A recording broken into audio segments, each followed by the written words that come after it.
The following podcast is a W2M Network original production. Visit W2Mnet.com for all of our other great podcasts, plus news, reviews, articles, and opinions from the worlds of wrestling, video games, football, and entertainment.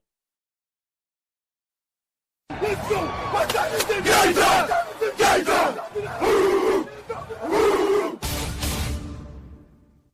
It's gonna be a football game tonight now. No doubt. It's gonna be a football game here. Okay. I done been here before. All right, let's go, baby. Toss to White. He's in! Patriots win the Super Bowl! Brady has his fifth! What a comeback!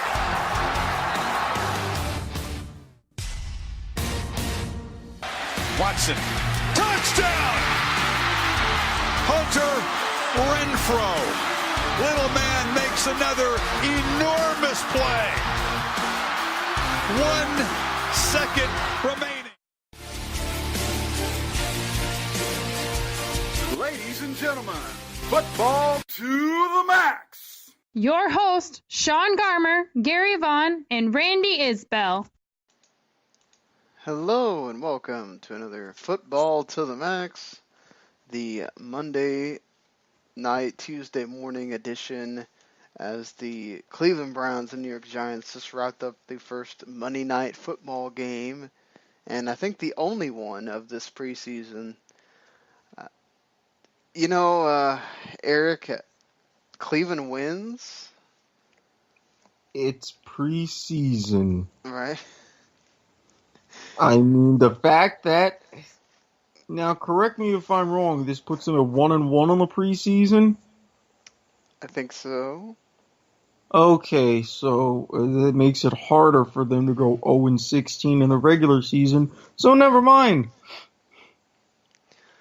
So what did you think of the quarterback play here from Osweiler and Kaiser? Osweiler was the exact quarterback that the Houston Texans wanted to clear $10 million of cap space just to get rid of. Kaiser, yes, he's got the good arm talent. Yes, he's learning better about when to run and keeping in the pocket, but you can tell that he's still a rookie. A lot of plays where he really couldn't escape. A little bit of sketchy pass blocking at times, but it wouldn't surprise me if he winds up starting later in the season because of what he did tonight, but he's not quite week one ready. Not yet. Yeah, I mean, the first game he threw those two big long bombs that wound up in touchdowns. You had one that just went off one of the players' fingertips in this game, and you also, you had Kaiser run it in for a touchdown, which is a 1-yard run, so, he's shooting making those, but we'll talk about later a guy that's showing definitely when it comes to that short yardage. You need to be careful when you get around the goal line. He'll just run them in. The guy playing for the Houston Texans. But I think for Kaiser that, like you said, it's the same stuff that I saw. The pocket awareness is still there. Obviously, he's the rookie again. I mean, I don't want to point out things and act like I don't understand where we're coming from here, where he's at in his career. But I almost feel like if you're the Browns, does Osweiler really give you anything that Kaiser doesn't? That you say you need to start Osweiler. I know we talked about that Osweiler is pretty much being groomed to start and everything, but. And I get that the Browns have this history of just throwing guys out there and whatever, but this might be a case for throw a guy out there. Well, I mean, they're wanting to do something right because let's face it, what is their number now since 99? 30 starting quarterbacks? 31? I would expect to add 2 more to that total before the season's over, simply because they kept Osweiler because of experience. Not even so much talent, not so much anything else, but experience. They had all the opportunity to trade him or do what have you, release, cut, whatever you want to call it, because they got the draft picks. Instead, they dealt the draft pick, wanted to keep him. So they're kind of... Go ahead. Sorry. No, I was going to say, I don't want to say stuck, but they're kind of like, okay, we don't want to have to deal with yet another rookie quarterback because we kind of tend to ruin those. That's fair, but I also think that Osweiler's not bad in just having a backup role, and you want to have a veteran in that spot instead of having, not that Cody Kessler's bad or anything. He proved last year he can play well at times. Mm-hmm. Just, I get what they want to do here. I get that they want to feel like they're telling the team we're putting our best foot forward and going with the guy that does have experience, but, we're seeing a bit. I guess it's the same thing as the Tom Savage and Deshaun Watson situation. They probably want to feel like they're doing right by the team, going with the more veteran guy and then bringing the rookie along, and I guess that's fine. But I don't know. I just saw more things from Kaiser tonight than I did from Osweiler. Well, so did I. And again, if Kaiser showed that he was week one ready, I would be making the case for throwing him out there. But remember, if he was still at Notre Dame this season, number one, he would probably be miserable. And number two, he would only be a junior. You're not dealing with a whole lot to work with. He's pretty raw. And he decided, well, I can go out and compete. Let me go into the draft. Browns picked him up. So you kind of have to shape just a little bit of that rawness before you get him some regular season action. If I had to put an over-under, I would say week 5. Yeah, obviously it depends on how well or badly Osweiler plays, and he might get to put something to his detriment next week during the supposed dress rehearsal games. Because week 4 is a total just throwaway where every game is on Thursday, and we are not discussing every game either on Thursday or on that other week or whatever. But well, especially now that week 4, it's going to be even more of a throwaway because there's only one cut down. So it's going to be position battle, position battle, position battle. Yeah, I mean, they'll be fun if you want to watch your team and you have guys that you're kind of rooting for to make that team. Like but Marshmallow. Stringfellow. I know, but this time I'm doing it on purpose. It's easier to remember if I call him Marshmallow. If he makes a team, you can just call him Marshmallow. Deal. After that. Okay, so I think, for me, like it'll be fun to see who stays on the Cowboys and whatnot, but I think for the rest of this game, Eli Manning looked okay. Odell Beckham unfortunately got injured. ESPN acted like, he died. And they need to, quiet down the ridiculousness a bit. Well, it's like, oh, he went to the locker room, towel around his head. Oh, he was on his knees. Oh, here comes the cart. I'm like, okay, I would do that if I was in pain too. No big deal. Yeah, I mean, well, but what you're thinking there is maybe, torn ACL, something bad, Achilles injury, something like that. It's a sprained ankle right now. Yeah, they did x-rays, nothing came up. So it's like, okay, woo. Yeah, and it wasn't a dirty hit or anything. No, clean hit, just, the helmet, everything collided just perfectly. Wrong place, wrong time. Yeah, same thing like, Njoku got his leg rolled on later. So yeah, or as we talk about what happened with the Seahawks and their left tackle Fant, that was just ow. Yeah, it's awful. I mean, then it sucks for the Seahawks who have had offensive line problems for how many years now, and it's just putting more on that. But yeah, I thought Duke Johnson looked good. things kind of are a bit difficult. Yeah, both defenses were.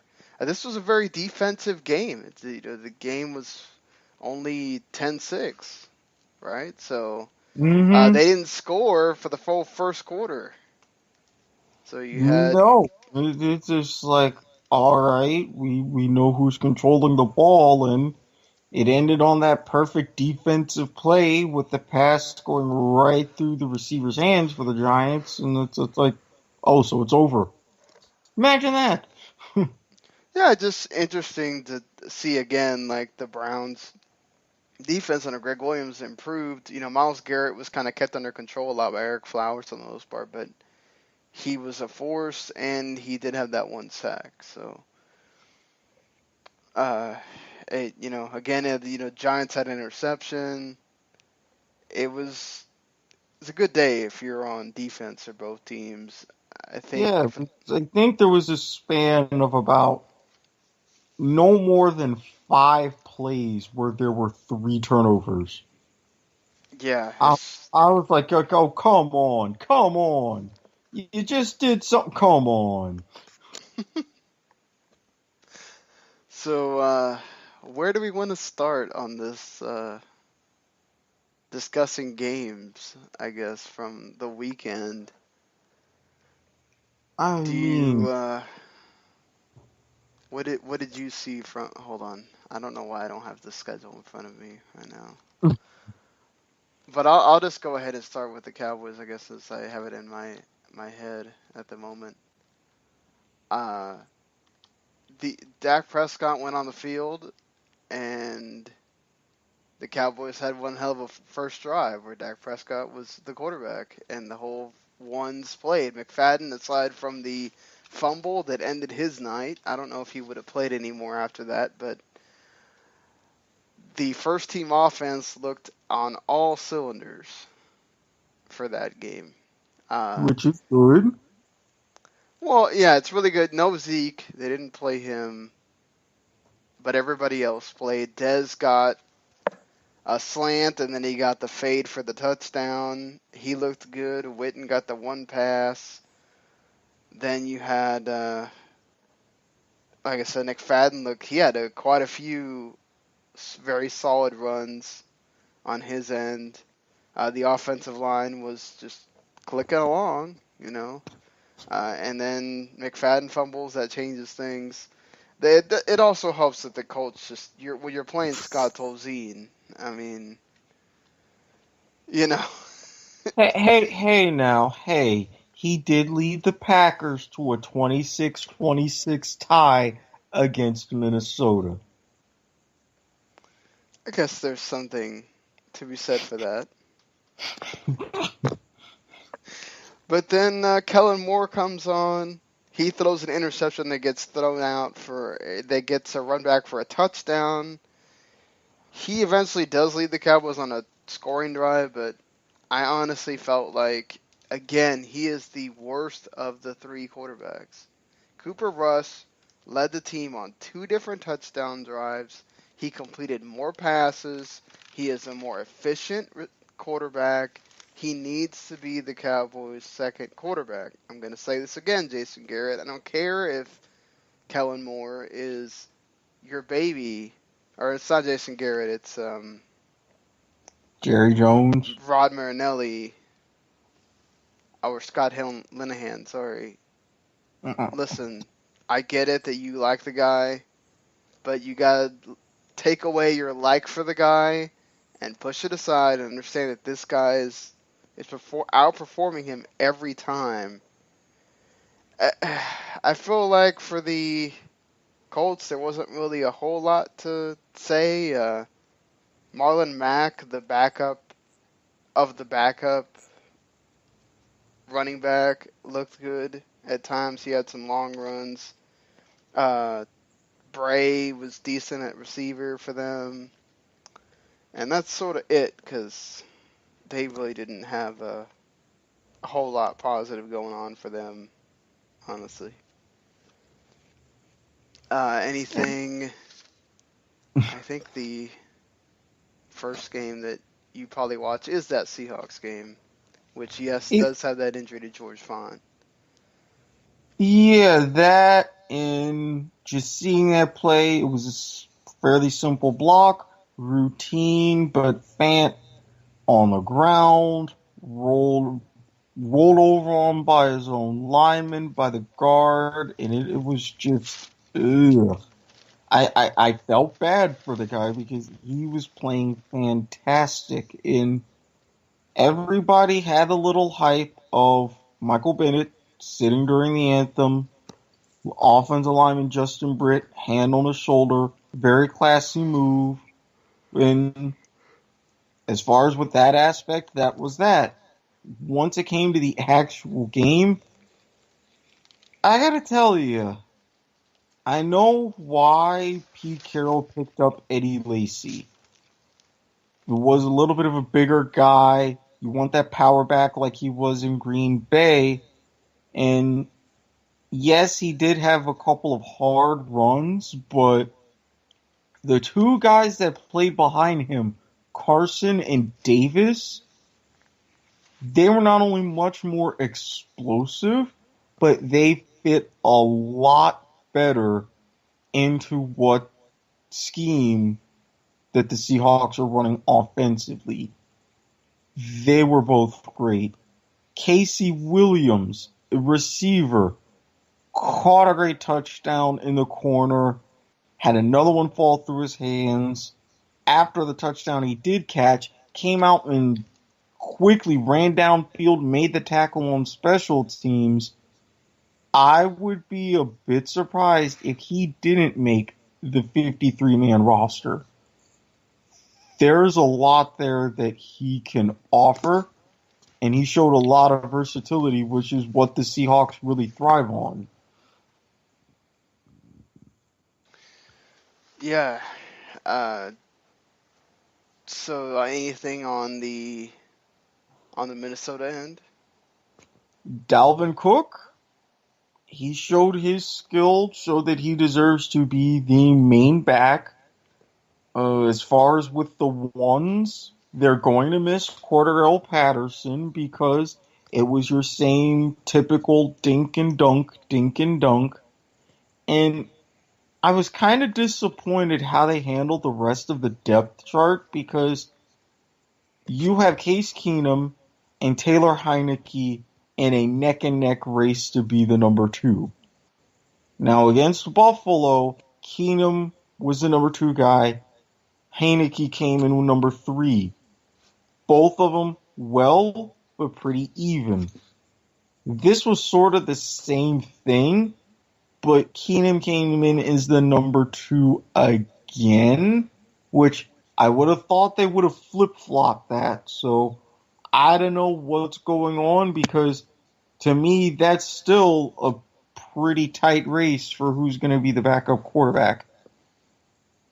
And as an extra cool icing on the cake moment, Blair Walsh got to look over and give his old team the stare down after making a 50-plus yard field goal. So that was a little interesting bit.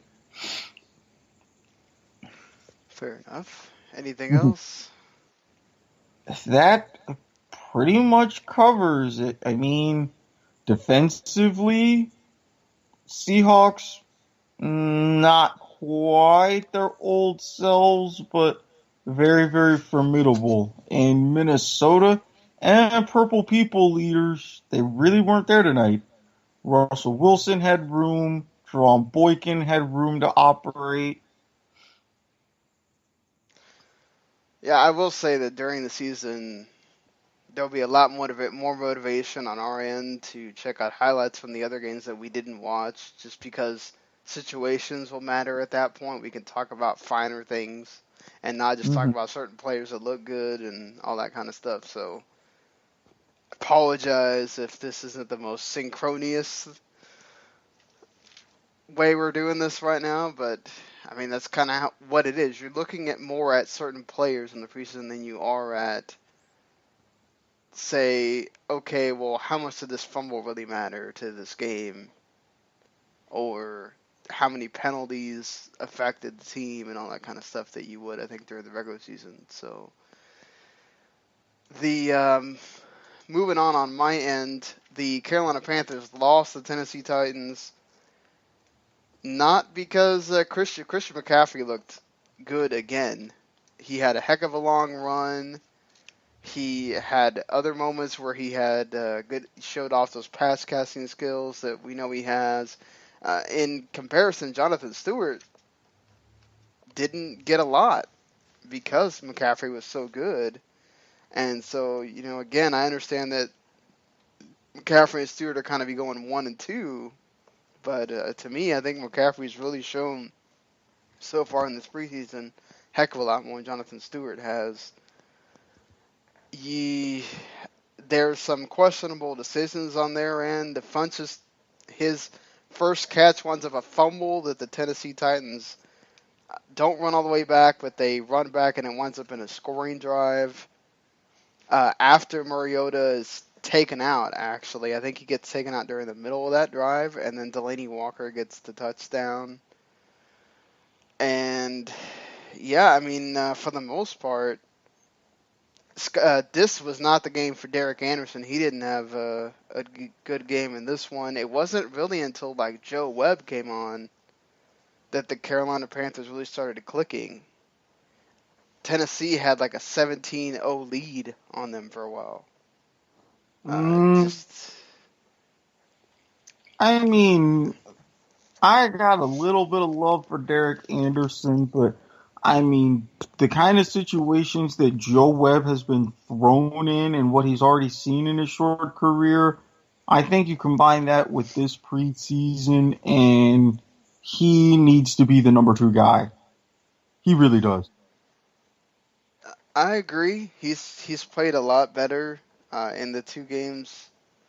He still has his moments, right, where he makes a dumb decision. Mm-hmm. But he has those abilities where he can scramble, like he gets a 14-yard run on a first down because of that. And speaking of backups, Matt Castle probably looked the best I've ever seen in a while. He was throwing the ball with some zip on it, and of course he threw that touchdown to Delaney Walker. He led them on another scoring drive. He looked pretty decent, I'm going to say. So, if something happens to Mariota, I think they'll be okay. And then Alex Tanney came in, and he played pretty well, too. He was a favorite Cowboy for a while. One of those guys that always plays well in training camp, and you go, I wanted to make the team, and he doesn't. But, yeah, I don't know. Carolina, like I said, it wasn't until Joe Webb got in there, and then Garrett Gilbert came in afterwards. And, yeah, things kind of took a turn there. He led them on a scoring drive, too, but he also fumbled, and it led to Tennessee getting a touchdown again. So it's a lot of defensive miscues for the Carolina Panthers in this game. They started and ended the game on a fumble, and that kind of summed up their night. Again, I don't know how concerned are you that Cam Newton hasn't played at all yet.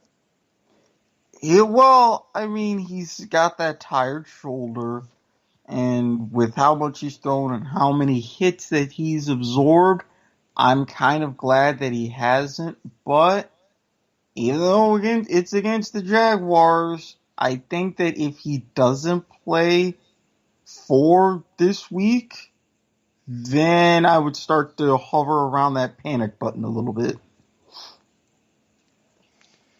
That's kind of where I was. If he doesn't play week 3, that's might be something you're thinking about going into that first game of the season, or if you're really worried about it or not. But even then, I think, we've seen him do well enough that he'll be all right if he doesn't. Just you worry about that freshness, I guess, going into the... Yeah, you want him as close to 100% as he possibly can be, which is good, but he still has to get at least some bit of an action so that way he can get into some sort of rhythm so he can be ready for week 1. What'd you see in this Chiefs and Bengals game, which the Chiefs blew them out? Patrick Mahomes being Patrick Mahomes, and I'm thinking, my God, maybe Andy Reid was right and maybe I was wrong yet again. For the Bengals, their kicker looked fantastic. That's about it. The kicker looked fantastic, and that's about it. Well, when it was 30-12, and I'm thinking I have to suffer and sit through. So what? Did Andy Dalton not play well? I guess. No, Andy Dalton didn't. AJ McCarron was kind of even worse. And I mean, it was bad enough that my internet was a little bit glitchy, so 2/3 of the game was grainy. But then again, 4/5 of the Bengals as a team were pretty grainy. So I'm like, I can live through this. Any time the play-by-play or the team up in the booth spent a majority of time with their longtime kicker and had more fun out of that, you knew it was not going to be Cincinnati's night. And it really wasn't. Oh, that's sad to hear. It is, but I mean, between Mahomes and the likes of guys like Tyreek Hill, it was very, very bad. Good for Kansas City, and if Alex Smith decides to move on or whatever you want to do, you've got a lot of very good capability in Mahomes. I didn't really expect that, but there it is. I will say it's preseason. Gotta calm down a little bit. True. And again, he's very good for being the number 2. Like I said about Trubisky with the Bears, from what I've seen in the preseason, he's elevating himself into the number 2. Do I expect Mahomes to unseat Alex Smith? Absolutely not. But on the off chance that anything happens, it's not a terrible drop-off. yeah, I mean, it's different. They could do different things with Mahomes, so than you can with Alex Smith. So if you're deciding to put him in, you can throw it in the air a lot more.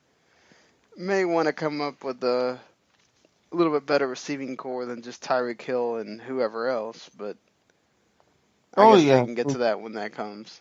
They can, so that way they don't have to rely on him running the ball as much, which he had a couple of good runs, but he really didn't. It was more traditional, under center, better in the pocket, handing off. I mean, he started to be groomed into this NFL quarterback. Speaking of quarterbacks, Chicago has their own sort of quarterback dilemma, and Mike Glennon didn't help himself again. Oh, God. He threw an interception to Honey Badger that killed their drive, and he really only got helped by the fact that Tariq Cohen continues to just run through defenses. This is his second game in a row where he has looked absolutely fantastic. And, I'm guessing he's taken that. If you're Jordan Howard, watch out, because Cohen has been really good. And we haven't seen Jordan Howard at all, really. So it's been Cohen and carrying the load, for the lack of a better term, for the Bears in the preseason. He does eventually lead him on a touchdown drive, basically at the end of his action, and he throws to Kendall Wright. But the offense, just the receivers, that's going to be an issue for them. It's going to have to be a run the ball offense, and then get it to those tight ends and receivers when you need to. But you cannot put these guys in long, 3rd and long situations, because they're going to have a problem. They just don't have the receiving core that makes you go, I'm worried about these guys. Kevin White still hasn't really done anything. You have some moments from Zach Miller and the like, but just nothing too impressive. Carson Palmer looked okay. He does throw a touchdown at the last moment on 4th and 6 to Jonathan to Gresham to get the touchdown for Arizona. Then Drew Stanton comes in and looks awful as always. I still don't know why he's the second quarterback. That guy. Hey, they've had worse. Does the name Ryan Lindley ring a bell? Yeah, I guess, but I mean, come on. When has Drew Stanton really done anything? Blaine Gabbert, he calmed down a bit in this game. Did not have the oh my god performance he had in that Hall of Fame game. He got sacked quite a few times. He did lead him on a touchdown drive as well. He was overthrowing some guys too. Well, now that's the Blaine Gabbert I know and get frustrated by. That's, for the most part, what you saw of him here in Jacksonville. Trubisky didn't come in until about 2 minutes left in the third. Mark Sanchez had another one of those, like, shadow in the night. Like, he was in there for a second, you blink, and he wasn't there moments. But Trubisky didn't come in until about the 2 minutes left in the third quarter. He didn't, do the tremendous job that he did in that first game, but he does eventually lead him on a touchdown drive. Helped by the running backs again. I'm telling you that Chicago Bears run block is going to be awesome this year, but pass blocking is another issue entirely. Well, welcome to your typical John Fox offense. I saw this with Denver. I really saw this with Carolina when they got to the Super Bowl, thanks to Jake Delhomme as our starter and the veteran Steven Davis. He's old school football like that, and old school works in Chicago. I will talk about this situation because it was kind of funny, because this would have been a overtime game had this been the regular season. With 1:55 left, Gabbert goes and throws a 30-yard pass. They get a field goal out of it. They get an onside kick that gets recovered because the Bears guy catches it and then drops it when he hits the ground, and he sits down and he can't get to the ball. Oh, so the God. Cardinals guy picks it up. They go the length of the field, they get a touchdown, but they miss 2-point conversion, and that's why the Bears wind up winning. Again, that's a game that would have been very, very worthy of a tie. With all the stuff in the competition committee and all of these changes, just get rid of overtime for the preseason. They kick the extra point, call it a tie, everybody goes home. That's what they did do, but overall, this was one of the more fun games that I've watched this preseason. So it's nice to see kind of everybody gets in there and they really care, and people are fighting for positions. So good one overall on that one. What did you see with Green Bay and Washington? Kirk Cousins. He's been the same Kirk Cousins that he has been the last couple of years, although I do think Terrell Pryor is integrating very well as that sort of a slot-type receiver in the system. So that was a big plus. I mean, Colt McCoy came in. He really didn't screw anything up. And then Studfeld, he finished at the very end, and I still don't know who the hell he is or where he came from, but he's a very capable third quarterback for the Redskins. I mean, on the Packers side, Aaron Rodgers up to his old tricks. A great pass and a great catch by Martellus Bennett back of the end zone for a touchdown. And from there, Brent Hundley, the UCLA guy, he had pretty much the rest of the game. I think Callahan came in very late. I don't think he came in until the fourth quarter.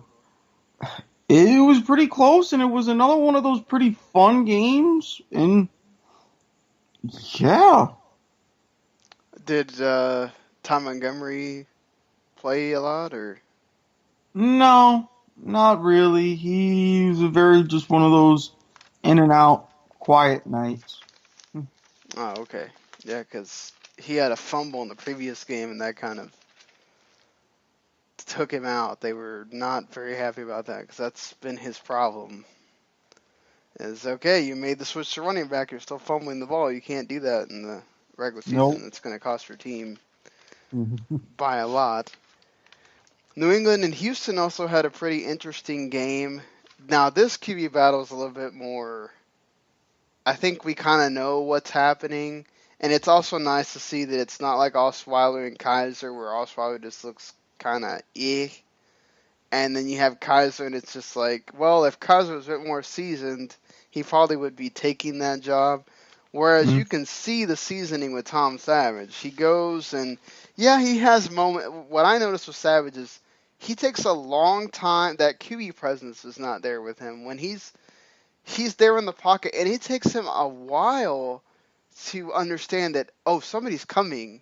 I need to move out of the way. And he's that delay causes him to get in trouble more often than not. Whereas obviously Watson, because he's very mobile and he's used to running, he doesn't have that problem so much.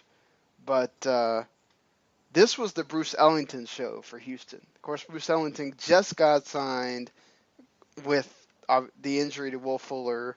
DeAndre Hopkins, if he played, I didn't notice him because Bruce Ellington got like a 50-yard pass. He got another like ridiculous catch that he shouldn't have caught, but he got it. He had various times throughout the game where he was making tremendous catches. So, a guy that I think definitely probably winds up making the team for Houston. Savage looked good. He takes him on a touchdown drive to Jalen Strong. He threw it pretty much to different guys. So for the most part, Savage, like I said, he took a sack, and that QB presence thing is a problem for him. But as far as throwing the ball, he's doing that just fine. Deshaun Watson comes in early. He didn't. It took him a while to click on this one. He got sacked. He had a 3-and-out. But then eventually, when stuff started going for him, Bruce Ellington again. I want to make that point. He bails him out with a 30-yard pass, and then he eventually he leads him on a field goal drive, and then later Watson does his this is 2 for 2 now, where he's run the ball in for a touchdown, and he actually went in where he ran backwards, noticed nobody was there, and then he just runs straight into the end zone. So again, it's that whole awareness for him. Like, he knows when he's supposed to run. He had other moments where he just ran and got like a 10 yards or something like that. So that's the differences, right? Savage he can move around. He's not a statue, but he's not Deshaun Watson either. So that's that thing that Bill O'Brien has to decide on his end. Am I going I'm going to throw Tom Savage a bone because he's been here a long time, or am I going to just go with Deshaun Watson and just throw him out there? And that's the decision he has to make. I stopped watching after Brandon Weeden came on because it was just awful. But Brandon Weeden. And Foreman, again, I want to make this point that Lamar Miller needs to watch out, because 2 games in a row he's just done nothing. And Foreman comes out and does, look, again, it's against the third team guys or whatever, but he looked really good. He had a 50-yard catch where he broke like 5 tackles. Good God. So, and I'm not kidding, it's like one of those dump-offs in the middle, and he breaks a tackle, and then he keeps breaking tackles after that. And I'm just like, wow, why is this guy not playing more? He deserves to play more. He's played great. I really think that, he needs to be in consideration for whatever Houston has running back wise. This guy, if he's not number one, he needs to be. I know Alfred Blue is fine when he plays, right? Just he needs to be in that mix. Use him as a weapon, if anything else, because he's a big dude. He's hard to bring down, and I think definitely you need to watch out. For New England, Tom Brady was fine. He had guys were dropping the ball. And Garoppolo did not have a good game. Yes. Honestly. He was overthrowing guys. He was just doing a bunch of checkdowns. The guy that did anything great for them was Rex Burkhead. He had a bunch of catches that he ran for like 10 yards, 15 yards. He got the touchdown on the 10-yard catch from Garoppolo. So, I would definitely say that if he's not going to be the starter at running back, it's going to be between, him and Bolden or something like that, because it's so crazy how far Dion Lewis has fallen. Remember when he was the guy? I do and remember. He's like third or fourth string now, and he got like a series, and he was done. James White caught like one pass at the beginning, and then I don't remember hearing from him again.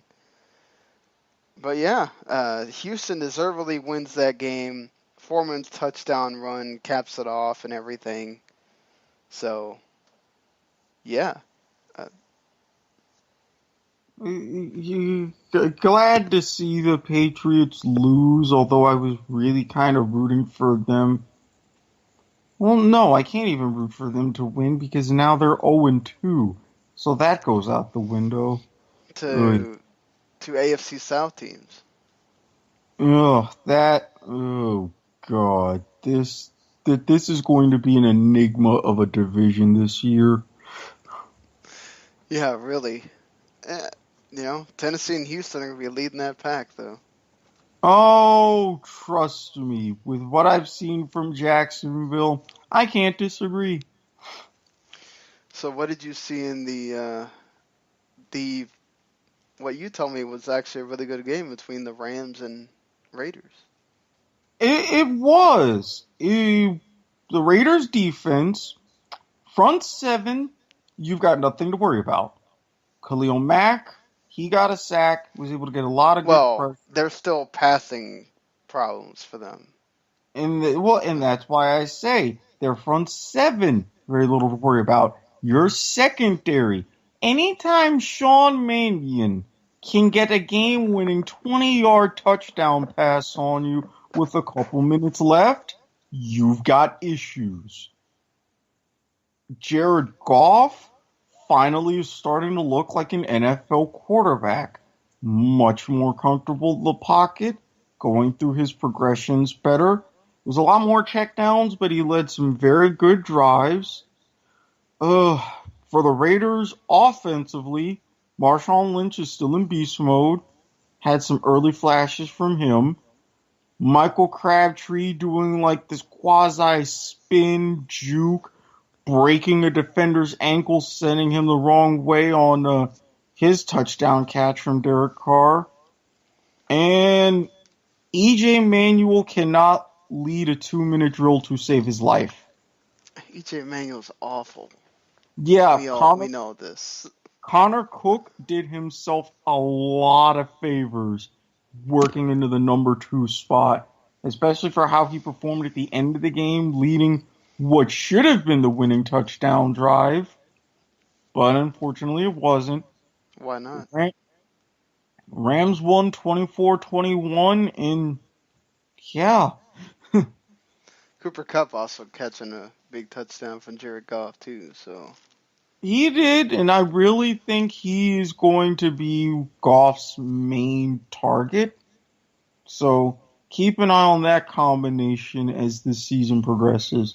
But Watkins only 8 yards, huh? Only 8 yards. He was a non-factor. And can I say one thing that I've noticed? What? LA Rams, for Christ's sake, take the damn gold off of the uniforms. Please. It's their sort of like ode to when they were St. Louis. No. You don't pull the blue and white helmets and the blue and white pants and the St. Louis jerseys. Stop it, stop it, stop it. If you switch helmets, you switch jerseys. Serious Jesus. What'd you see in the Broncos blowing out the 49ers? Trevor Siemian. I don't know the fact that he's being named the starter, what that's going to do, because he did look awfully comfortable with the second and third string guys. Paxton Lynch, issues. Really a little bit holding the ball a little bit too long, overthrowing guys a little bit too often, and that was a very slow game to start out with. But Simeon came in, he was just chucking the ball down the field. He had a fantastic night, thus leading to the blowout. And San Francisco, when you've got CJ Beathard leading a touchdown drive, I'm sorry, you do not have much to look forward to for this season. Brian Hoyer played like he played, I really wouldn't even say in Cleveland, because in Cleveland he was at least decent. To be fair, one of those is a Marquise Goodwin just losing the ball. Yeah, but that was one play. What about the rest of them? It was not pretty. Not pretty. Well, Kyle Shanahan should have went and tried to find another veteran, but it is what it is. Maybe one of these guys that gets cut, I guess. He did find a veteran. It's just that veteran was Matt Barkley. That didn't help matters. Oh, really? He didn't play any better? No. Sorry, 49ers fans. Well, I mean, hey, Vegas knew what's up with their over-under. Get used to it. Hey, at least you got Wi-Fi in the stadium so you can check on players that actually are doing something to help you. Ouch. Yeah, I think, what did you get from the Sunday games? I mean, for Atlanta, it was the three Mats. Ryan came in, started well, led what should have been a touchdown drive, but the Steelers had a typical sort of a bend but don't break defense, got a field goal out of it. Although it was a little bit sloppy later on, Atlanta took advantage with a couple of turnovers. Matt Schaub came in for part of one series, and then that was it. There was a little bit of a look with his right hand, but that was really never mentioned throughout the rest of the telecast. And from there, it was the Matt Sims show, which very... what's the right word I can say? Average. What you would expect from it was average. And for the Steelers, I mean, I believe his first name's Bart Houston, leading the game-winning drive out of nowhere because your only other touchdown was off of a very spectacular punt return. Josh Dobbs has got a lot of work to do. A lot of work to do. That bad, huh? It was for the longest time 13-3. And the thing is, Dobbs is good. Dobbs showed the mobility and all these things out of Tennessee, but maybe he's got to adjust to the NFL speed. Maybe he's got to work on his timing, but things just were not there, and it showed. Yeah, anything from Martavis Bryant? as he's playing his first game. There was a little bit from him. He had, I believe, 2 good catches, but good, but not spectacular. Yeah, I think for the Saints and Chargers, boy, that Chargers offensive line is just so awful. Manti Te'o getting revenge on his former team. Yeah, he went off on this game. This is the Monday Te'o revenge game. Yeah, and poor Kellen Clemens thinking I'm in LA, even though I'm playing in a soccer stadium. Things are great. Fans are getting seats right down on the field. They'll be just fine. And then he gets sacked 4 times in the first half. Cardell Jones, I think, has more talent than Kellen Clemens, but he's got a long way to go, too. Yeah, he's one of those guys that, like Deshaun Kaiser, could have benefited from a little bit more time in college, but when you're riding that wave and you're thinking you're all big and bad and you get drafted, you really find out how it is. Although, did he not lead them to a touchdown drive? I know it finished 13-7, so there was something to his credit. Yeah, it was one of those. It was the field goal? I can't remember which one, but he leads them on a scoring drive at least. And last but not least, the Lions and Jets. Oh boy. Christian Hackenberg looked awful. Just absolutely awful. The guy fumbled on his first snap, fumbled a pass. He had a pass where he does one of those, I threw it, but I threw it right in the ground. He got sacked a few times. He was overthrowing guys. Guys were dropping the ball. I mean, Bilal Powell was the only good thing about the Jets in the first half. Bryce Petty came in. They looked a lot better. He was making accurate throws. He was running around. He was running, scrambling, getting yards. I'm not going to say that, they're going to be much better with Bryce Petty. Obviously, Josh McCown just didn't play in this game either. But still, just, the Jets were bad. Detroit, on the other hand, Matt Stafford was connecting with everybody. Like, no big deal. We're already in the midseason here. Golden Tate was getting grabs, Marvin Jones. No big deal. Abdullah looked okay on his runs. But as long as he wasn't getting sacked, which that's the problem, they were clicking, the Lions. And Rudock comes in, things are a little bit different. And after that, it kind of took a downturn to, basically it was really just Bryce Petty and the Jets at that point. So, Lions won, but... Well, I mean, again, Brad Kaya, he at least did something decent last week. And as much as I criticize the Rams for their uniforms, I have to give kudos to what the Lions did to theirs. You like that, like white and blue? It was kind of hard to see them, though.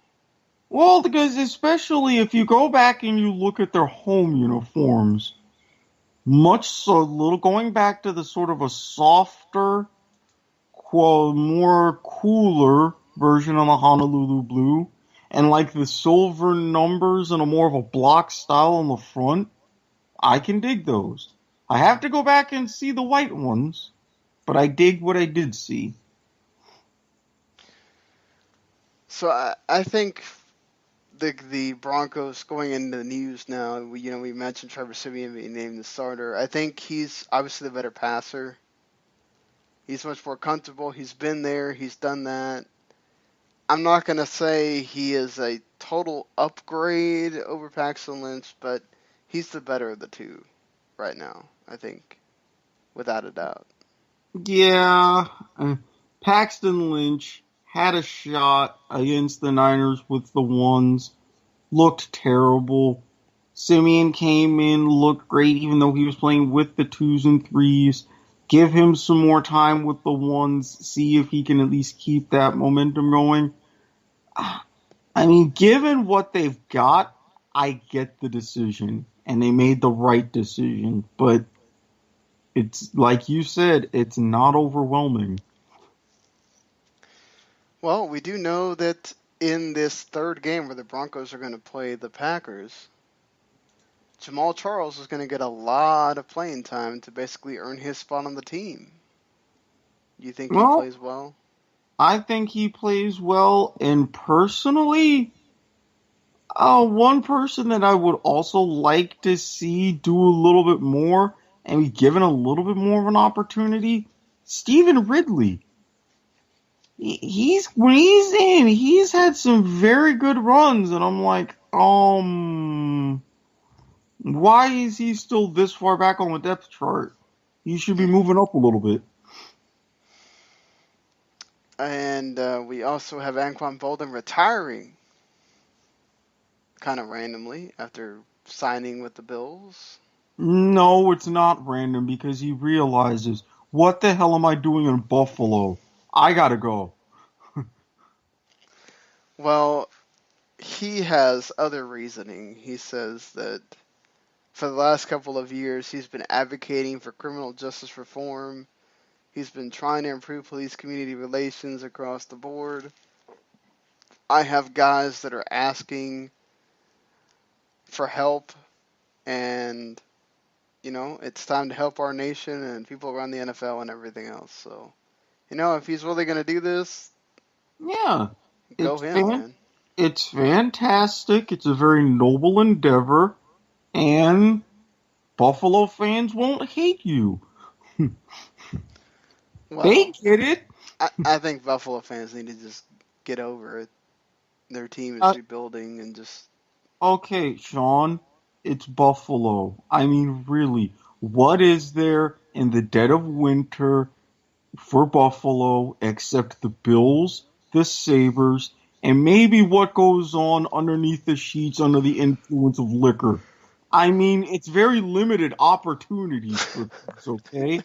Unless you're willing to hop across the lake and go to Toronto, you have no options. God. I have to plead the fifth on that one. The Seahawks do get offensive line help in the form of Matt Tobin and a 7th-round draft pick from the Eagles for a 5th-round draft pick.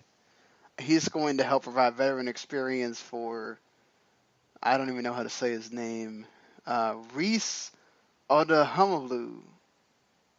Well, bless you. Gesundheit. Odhiambo.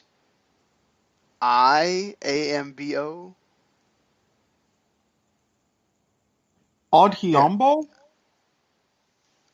Wherever you say his name, this guy is now the man starting at left tackle for the Seahawks. And so Matt Tobin's going to, provide a little bit of veteran experience and also competition for him, too. So, because he can play various points around the line. They chose not to go with Brandon Albert or Dwayne Brown or anything like that. They chose this guy. Interesting, Seahawks. Well, they've got a couple of games. Let's find out and see what happens. Dante Fowler now has 3 charges from his earlier arrest. First-degree battery. Oh, God. Is one of them. He also has criminal mischief and petty theft.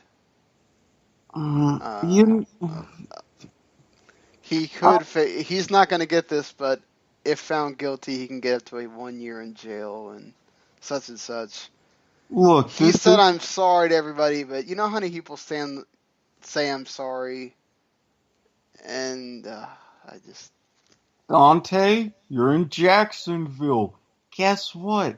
Things ain't too kind around certain parts for certain people, if you know what I mean. I know, but why are you punching people?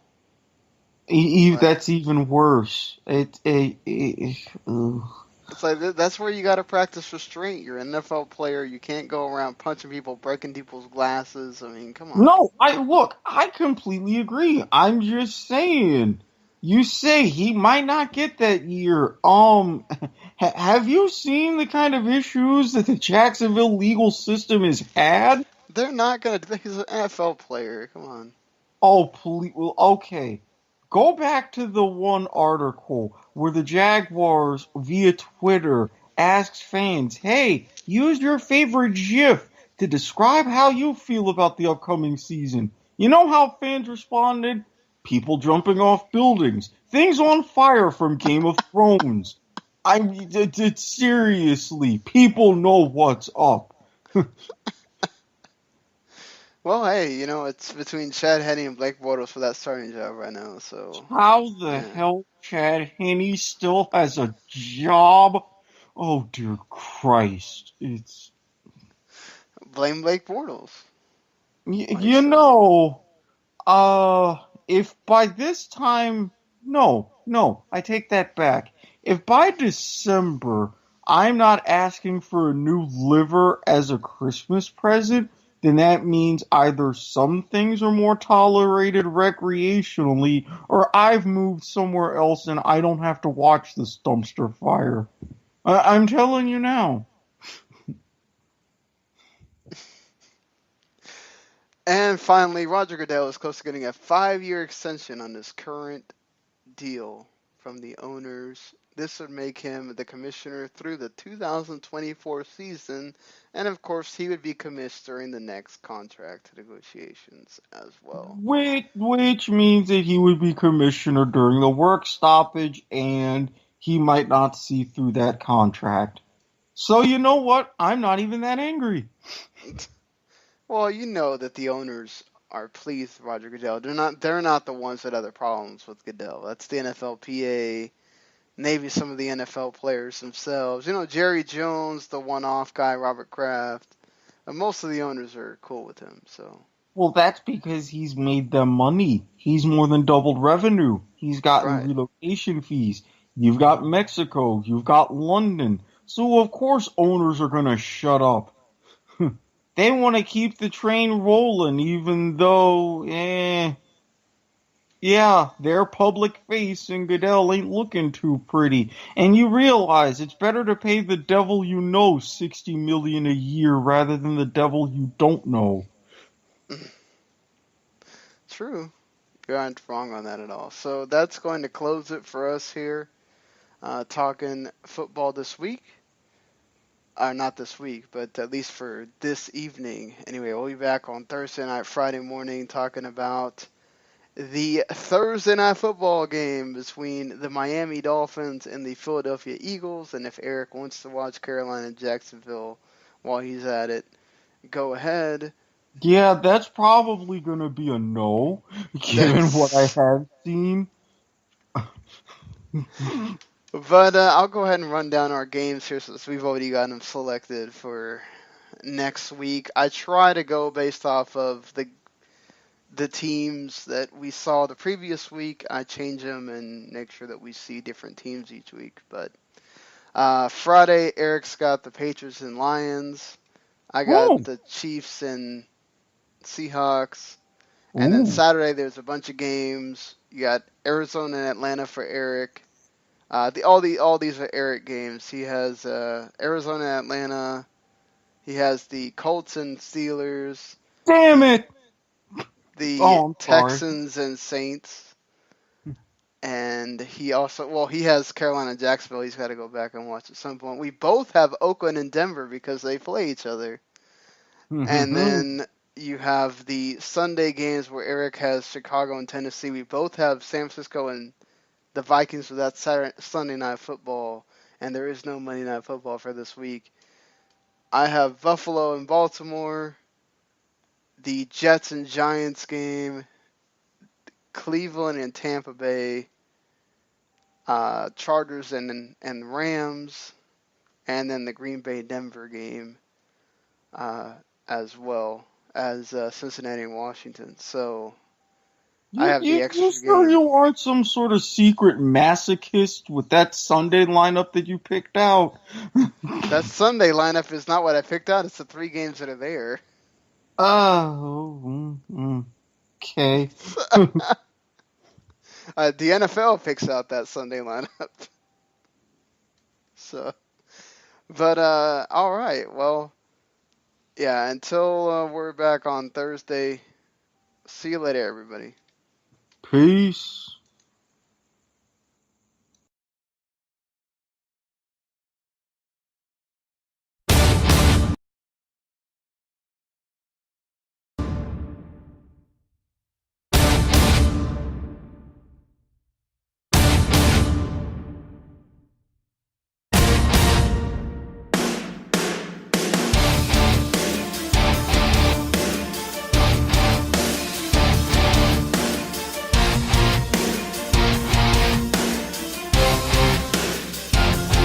The following podcast is a W2M Network original production. Visit W2Mnet.com for all of our other great podcasts, plus news, reviews, articles, and opinions from the worlds of wrestling, video games, football, and entertainment.